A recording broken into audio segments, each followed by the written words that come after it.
ഇസ്രായേലിന് പുറമെ ഇറാൻ ഇപ്പോൾ അമേരിക്കയുമായും നേരിട്ടുള്ള ഒരു യുദ്ധത്തിന് തയ്യാറെടുക്കുകയാണെന്നുള്ള വാർത്തകൾ പുറത്തുവരാൻ തുടങ്ങിയിട്ട് ദിവസങ്ങളായി. ആക്രമണത്തിന് മുൻപ് സമ്പൂർണ്ണ സജ്ജമാകുകയാണ് ഇറാന്റെ ലക്ഷ്യം. അമേരിക്കയ്ക്കും ഇസ്രായേലിനും ചിന്തിക്കാൻ പോലും കഴിയാത്തത്ര ആക്രമണശേഷിയുള്ള ആയുധങ്ങൾ നിലവിൽ ഇറാന്റെ പക്കലുണ്ടെന്നാണ് പറയപ്പെടുന്നത്. അതിനിടെയാണ് ഞെട്ടിക്കുന്ന ആ വാർത്ത കൂടി പുറത്തു വന്നിരിക്കുന്നത്. ഉത്തര കൊറിയ കൈമാറിയ രൂപകൽപ്പനകളുടെ അടിസ്ഥാനത്തിൽ യൂറോപ്പിൽ എത്താൻ ശേഷിയുള്ള ആണവ മിസൈലുകൾ ഇറാൻ രഹസ്യമായി വികസിപ്പിച്ചുകൊണ്ടിരിക്കുകയാണെന്നാണ് national council of resistance of Iran പുറത്തിറക്കിയ പുതിയ റിപ്പോർട്ട്. ഉപഗ്രഹ വിക്ഷേപണം എന്ന പേര് 2 സ്ഥലങ്ങളിലാണ് ആയുധങ്ങൾ നിർമ്മിക്കുന്നതെന്ന് റിപ്പോർട്ട് പറയുന്നു.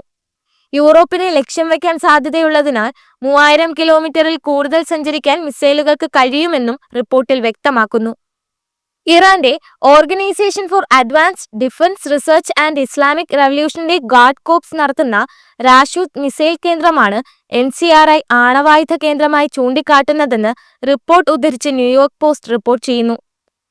ഇവിടെ വികസിപ്പിക്കുന്ന ആണവായുധം മിസൈലിൽ ഘടിപ്പിക്കുമെന്നും ഗ്രീസ് വരെ എത്താൻ പ്രാപ്തമാക്കുമെന്നും ഇവർ അവകാശപ്പെടുന്നു.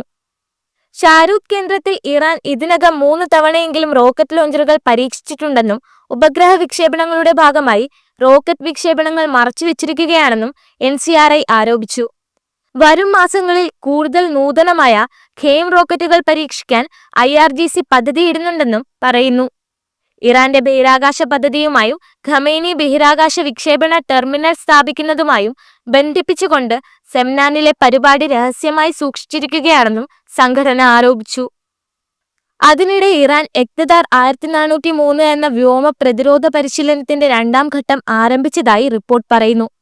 മാത്രമല്ല, ഇറാൻ തദ്ദേശീയമായി നിർമ്മിച്ച മജീദ് വ്യോമ പ്രതിരോധ മിസൈൽ സംവിധാനം അഭ്യാസത്തിന്റെ പുതിയ ഘട്ടത്തിൽ കൂടുതൽ വിപുലമാക്കുകയും ചെയ്തു. വളരെ പ്രാധാന്യമുള്ള ഈ പരിശീലന ഘട്ടത്തിൽ ശത്രുതാപരമായ ലക്ഷ്യങ്ങൾ കണ്ടെത്തുന്നതിനും ട്രാക്ക് ചെയ്യുന്നതിനും തടസ്സപ്പെടുത്തുന്നതിനും വെടിവച്ചിടുന്നതിനുമുള്ള തന്ത്രങ്ങളാണ് സൈന്യം പരിശീലിക്കുന്നത്. ഇറാന്റെ തെക്കു പടിഞ്ഞാറൻ മധ്യമേഖലകളിൽ നടക്കുന്ന പരിശീലനത്തിൽ റഡാർ സംവിധാനങ്ങളും വ്യോമ പ്രതിരോധ യൂണിറ്റുകളും ഉപയോഗിക്കും. കമാൻഡ് ആൻഡ് കൺട്രോൾ സെന്ററുകൾ തദ്ദേശീയമായി വികസിപ്പിച്ചെടുത്ത അത്യാധുനിക ആക്റ്റീവ് പാസീവ് റഡാർ സംവിധാനങ്ങളാണ് ഇതിനായി ഉപയോഗിക്കുക. കൂടാതെ യുദ്ധമേഖലകളിലെ ശത്രുതാപരമായ ലക്ഷ്യങ്ങൾ കണ്ടെത്തുന്നതിന് സിഗ്നൽ, ഇലക്ട്രോ ഓപ്റ്റിക്കൽ നിരീക്ഷണം എന്നിവയുടെ ഉപയോഗവും വർദ്ധിപ്പിക്കും. ഇറാനിലെ സംയുക്ത വ്യോമ പ്രതിരോധ താവളത്തിന്റെ പ്രവർത്തന കമാൻഡിന് കീഴിൽ നടക്കുന്ന ഈ പരിശീലനം പ്രതിരോധ സേനയെയും വ്യോമസേനയെയും സംയോജിപ്പിക്കാനാണ് ശ്രമിക്കുന്നത്. യുദ്ധക്കളത്തിലെ യഥാർത്ഥ സാഹചര്യങ്ങൾക്ക് അനുസൃതമായി പ്രവർത്തിക്കുന്നതിനാണ് ഈ പരിശീലനം നടത്തുന്നത്. മാത്രമല്ല, ഇതിലൂടെ രാജ്യം ആഭ്യന്തരമായി നിർമ്മിച്ച വിവിധ തരം നൂതന വ്യോമ പ്രതിരോധ സംവിധാനങ്ങൾ പരീക്ഷിക്കാനുള്ള ഒരു അവസരം കൂടി സൈന്യത്തിന് നൽകുന്നുണ്ട്. വ്യോമാക്രമണം, മിസൈൽ ആക്രമണങ്ങൾ, ഇലക്ട്രോണിക് യുദ്ധതന്ത്രങ്ങൾ എന്നിവയുൾപ്പെടെ നിരവധി ഭീഷണികളെ നേരിടുന്നതിൽ ഈ സംവിധാനങ്ങൾ പ്രയോജനപ്പെടും. കൂടാതെ ശത്രുക്കളുടെ ഭീഷണികളോട് പ്രതികരിക്കുന്നതിൽ ഇറാന്റെ വ്യോമ പ്രതിരോധ സേനയുടെ സന്നദ്ധത എത്രത്തോളം ഉണ്ടെന്ന് വിലയിരുത്താനും വർദ്ധിപ്പിക്കാനും ഈ പരിശീലനം ഏറെ സഹായകമാകും.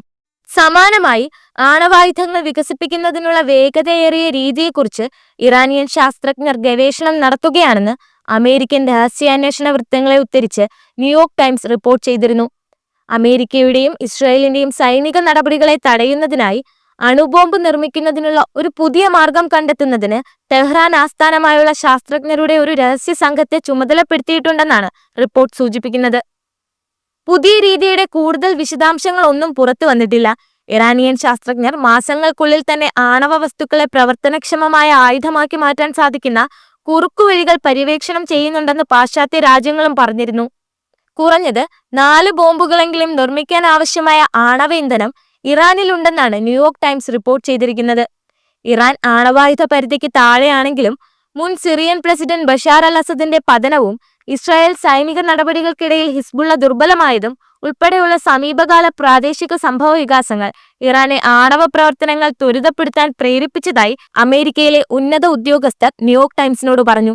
അതേസമയം മുൻ അമേരിക്കൻ പ്രസിഡന്റ് ജോ ബൈഡൻ ഭരണകൂടത്തിന്റെ അവസാന മാസങ്ങളിൽ ശേഖരിച്ച രഹസ്യാന്വേഷണ വിവരങ്ങൾ ഇപ്പോഴത്തെ പ്രസിഡന്റ് ഡൊണാൾഡ് ട്രംപിന്റെ ദേശീയ സുരക്ഷാ സംഘവുമായി പങ്കിട്ടതായി റിപ്പോർട്ടുണ്ട്. ഇസ്രായേൽ പ്രധാനമന്ത്രി ബെഞ്ചമിൻ നെതന്യാഹുവിന്റെ ഈ ആഴ്ചത്തെ അമേരിക്കൻ സന്ദർശന വേളയിൽ ഇറാനിലെ ആണവ ബോംബ് നിർമ്മാണത്തെക്കുറിച്ചുള്ള പുതിയ രഹസ്യാന്വേഷണ വിവരങ്ങളും ചർച്ച ചെയ്യുമെന്നാണ് വിവരം. ഇറാന്റെ ആണവ കേന്ദ്രങ്ങളിൽ ആക്രമണം നടത്താൻ ഉത്തരവിടുന്നതിനെക്കുറിച്ച് നെതന്യാഹു പലതവണ ആലോചിച്ചിരുന്നതായി റിപ്പോർട്ടുകളുണ്ട്. പക്ഷേ നയതന്ത്ര ഉപദേഷ്ടാക്കളും അമേരിക്കയും ഇസ്രയേലിനെ ഈ നടപടിയിൽ നിന്നും പിന്തിരിപ്പിക്കുകയായിരുന്നു. കൂടാതെ ബൈഡൻ സ്ഥാനമൊഴിയുന്നതിനു മുൻപ് ഇറാനിയൻ ആണവ കേന്ദ്രങ്ങൾക്കെതിരായ സൈനിക നടപടിയെക്കുറിച്ച് ആലോചിച്ചിരുന്നുവെന്നും എന്നാൽ ഒടുവിൽ ആക്രമണങ്ങൾക്ക് അംഗീകാരം നൽകുന്നതിൽ നിന്ന് വിട്ടുനിന്നുവെന്നും ആക്സിയോസ് റിപ്പോർട്ട് ചെയ്യുന്നു. ട്രംപ് അധികാരമേറ്റതിനു ശേഷം ഇറാനുമായുള്ള സംഘർഷം വർദ്ധിപ്പിക്കുന്നതിൽ വിമുഖത കാണിക്കുന്നുവെന്നും ന്യൂയോർക്ക് ടൈംസിന്റെ റിപ്പോർട്ടിലുണ്ട്. കഴിഞ്ഞ മാസം ഇറാനിയൻ ആണവ അടിസ്ഥാന സൗകര്യങ്ങൾക്കെതിരായ ഇസ്രയേൽ ആക്രമണത്തെ പിന്തുണയ്ക്കുമോ എന്ന ചോദ്യത്തിന് നയതന്ത്രപരമായി പ്രശ്നം പരിഹരിക്കാൻ കഴിയുമെന്ന് പ്രതീക്ഷിക്കുന്നതായാണ് ട്രംപ് മറുപടി പറഞ്ഞത്. ആണവ പദ്ധതി സംബന്ധിച്ച് ഇറാൻ ഒരു കരാറിലെത്തുമെന്ന് പ്രതീക്ഷിക്കുന്നതായും അദ്ദേഹം കൂട്ടിച്ചേർത്തു. അതേസമയം ഇറാന്റെ യുറേനിയം സമ്പുഷ്ടീകരണ പ്രവർത്തനങ്ങൾ ആണവായുധങ്ങൾ വികസിപ്പിക്കാനുള്ള രഹസ്യ ശ്രമമായിട്ടാണ് പടിഞ്ഞാറൻ രാജ്യങ്ങൾ പണ്ടേ കണ്ടിരുന്നത്. പക്ഷേ ഇറാൻ ഈ ആരോപണങ്ങൾ നിഷേധിച്ചിരുന്നു. അവരുടെ ആണവ പ്രവർത്തനങ്ങൾ സമാധാനപരമായ ആവശ്യങ്ങൾക്ക് മാത്രമാണെന്ന് വാദിക്കുകയും ചെയ്തിരുന്നു. 2015 ലോകശക്തികളുമായി ഇറാൻ സംയുക്ത സമഗ്ര പ്രവർത്തന പദ്ധതിയിൽ ഒപ്പുവെക്കുകയും ഉപരോധങ്ങളിൽ ഇളവു നൽകുന്നതിന് പകരമായി അവരുടെ ആണവ പദ്ധതി പരിമിതപ്പെടുത്താൻ കരാറിലുള്ള രാജ്യങ്ങൾ സമ്മതിക്കുകയും ചെയ്തു. എന്നാൽ 2018 ട്രംപ് തന്റെ ആദ്യ ഭരണകാലത്ത് ആണവ കരാറിൽ നിന്ന് സ്വയം പിന്മാറിയിരുന്നു. അതിന്റെ ഫലമായി ഇറാൻ യുറേനിയം സമ്പുഷ്ടീകരണ പ്രവർത്തനങ്ങൾ വർദ്ധിപ്പിച്ചുവെന്ന് പാശ്ചാത്യ രാജ്യങ്ങൾ ആരോപിക്കുന്നുണ്ട്. എന്നാൽ പരസ്പരം പ്രയോജനകരമായ ഒരു കരാറിന് പടിഞ്ഞാറൻ രാജ്യങ്ങൾ സമ്മതിച്ചാൽ ഇറാൻ ചർച്ചകൾക്ക് സമ്മതിക്കുമെന്നാണ് ഇറാൻ വിദേശകാര്യമന്ത്രി അബ്ബാസ് അരാഗ്ചി പാശ്ചാത്യ രാജ്യങ്ങളെ അറിയിച്ചിരിക്കുന്നത്. അതിനിടയിൽ 4 കപ്പലുകൾ അടങ്ങുന്ന ഒരു ഇറാനിയൻ നാവിക കപ്പൽ കൂട്ടം യുണൈറ്റഡ് അറബ് എമിറേറ്റ്സിൽ നങ്കൂരമിട്ടതായി പ്രമുഖ ഇറാനിയൻ മാധ്യമമായ പ്രസ് ടിവി റിപ്പോർട്ട് ചെയ്യുന്നു. ഇസ്ലാമിക് റവല്യൂഷൻ ഗാർഡ് കോർപ്സ് നാവികസേനയുടെയും ഇറാൻ ആർമിയുടെയും ഭാഗമായ ഈ കപ്പലിനെ ഷാർജയിലെ ഖാലിദ് തുറമുഖത്ത് എമിറാത്തി കപ്പലുകളും സൈനിക ഉദ്യോഗസ്ഥരും പേർഷ്യൻ ഗൾഫ് രാജ്യത്ത് താമസിക്കുന്ന വിദേശ നയതന്ത്രജ്ഞരും സൈനിക അറ്റാഷേകളും UAE-യിലെ ഇറാൻ അംബാസിഡർ റസ അമേരിയും ചേർന്നാണ് സ്വീകരിച്ചത്. ഇറാൻ UAE ബന്ധം വികസിച്ചുകൊണ്ടിരിക്കുന്ന സാഹചര്യത്തിലാണിത്. കൂടാതെ എല്ലാ മേഖലകളിലും സഹകരണം ശക്തിപ്പെടുത്തുന്നതിനു വേണ്ടി ഇരു രാജ്യങ്ങളും കാര്യമായ നടപടികൾ തന്നെ സ്വീകരിക്കുന്നുമുണ്ട്.